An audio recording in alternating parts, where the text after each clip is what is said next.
ಎಲ್ರಿಗೂ ನಮಸ್ಕಾರ. ನಾನು ನಿಮ್ಮ ಸಾಹಿತ್ಯದ ಸನ್ಯಾಸಿ ಮಾತಾಡ್ತಾ ಇದ್ದೀನಿ. ಇದು ನನ್ನ ರಕ್ತದಿಂದ ಬರೆದ 6ನೆಯ ಹಾಡು.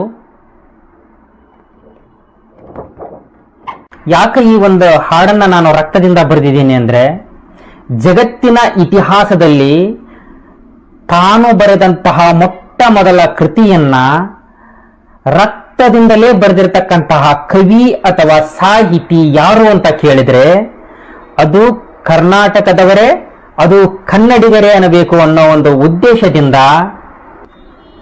ನಾನು ಬರೆದಂತಹ ಈ ಅನುಭವದ ಅಲೆಗಳು ಅನ್ನೋ ಸಂಪೂರ್ಣವಾದ ಪುಸ್ತಕವನ್ನ ರಕ್ತದಿಂದಲೇ ಬರೆದು ಜಗತ್ತಿನ ಸಾಹಿತ್ಯ ಲೋಕಕ್ಕೆ ಕನ್ನಡಿಗರಿಂದ ಕೊಡುಗೆಯನ್ನ ಕೊಡಬೇಕು ಅನ್ನೋ ಒಂದು ಉದ್ದೇಶ ಇಟ್ಟುಕೊಂಡು ಈ ಕೆಲಸವನ್ನ ನಾನು ಮಾಡ್ತಾ ಇದ್ದೀನಿ.